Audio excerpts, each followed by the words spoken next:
અત્યારે અમારી 10-15 વર્ષથી માંગણી છે અને સરકારના આંકડા પ્રમાણે અને સરકારના તંત્ર ખેતીવાડીના આંકડા બતાવે છે કે ગુજરાતની અંદર ખેડૂતોનો જો કોઈ મુખ્ય પાક હોય તો એ કપાસ, સિંગ અને શિયાળુ ઉનાળુમાં ડુંગળી તેમજ દૂધ, આ 4 ખેતી પાકો અને દૂધના વ્યવસાય સાથે ખેડૂતો જોડાયેલા છે.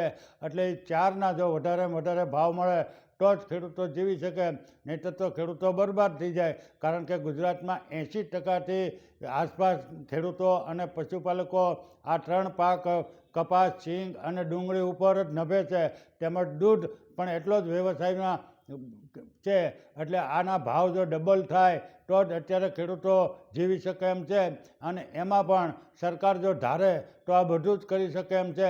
અત્યારે અમારી સીધી જ વાત છે કે સરકાર બહારથી જે કપાસની આયાત કરે છે અને કપાસ મોટા પ્રમાણમાં ભારતમાં લાવે છે એ બંધ કરે અને ટેક્સટાઇલ એટલે કે કાપડના મિલો જે ઉદ્યોગ છે એને મોટા પ્રમાણમાં સબસિડી કે સહાય જાહેર કરે. એટલે ખેડૂતોને સીધા જ તે અત્યારે 2,500ની આસપાસથી 2,200 રૂપિયાનો 1 મણ કપાસ વેચાય એમ છે.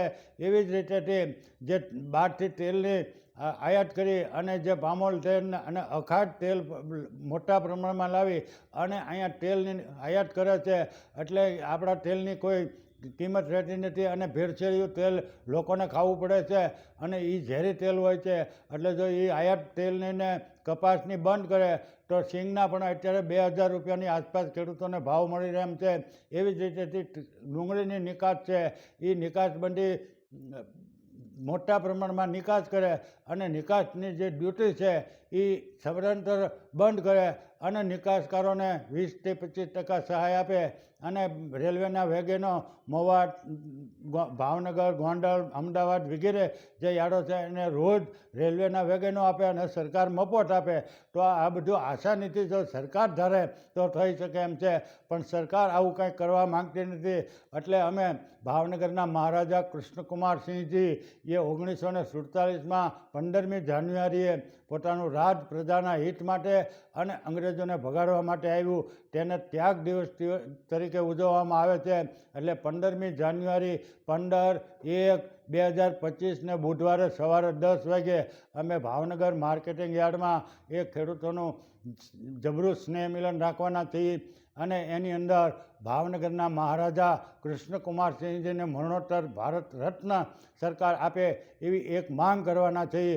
એટલે એનો અવાજ ઉઠાવવા અને એનો અવાજ બનવા માટે ભાવનગર જિલ્લાના તમામ લોકો અને ખેડૂતોને અમારી નમ્ર વિનંતી છે કે તમે આમાં હાજરી આપો અને આ સંમેલનની અંદર તમામ ધાર્મિક સંસ્થાઓના વડાઓ, તમામ રાજકીય પક્ષના નેતાઓ, સામાજિક સંસ્થાઓ અને ખેડૂત સંગઠનના નેતાઓ, આગેવાનોએ પણ મોટી સંખ્યામાં હાજરી આપી અને સ્વયંભૂ લોકો ઉમટી પડે એવી અમારી આપ સૌને વિનંતી છે. અને સાથે સાથે આ ખેડૂતોનો જે ડુંગળી અને કપાસનો ભાવ છે એનો પણ એમાં શંખનાદ ફૂંકાય છે. સરકાર જો આ થોડાક દિવસની અંદર આ વાત નહીં સ્વીકારે તો 15 તારીખ પછી આપણે જોયા જકા પ્રોગ્રામ કરવું એવું પણ એ 15મી જાન્યુઆરીએ એલાન થશે અને મહારાજા કૃષ્ણકુમારસિંહજીનો ત્યાગ દિવસ ઉજવી અને એને ભારત રત્ન પ્રાપ્ત કરે એવી આપણી માંગણી સૌની એક સાથે એક અવાજે કરવાની છે. એટલે આપ સૌને અમારી નમ્ર વિનંતી છે કે તમે મોટી સંખ્યામાં ભાવનગર 15મી જાન્યુઆરીએ પધારો. જય હિન્દ, જય ભારત.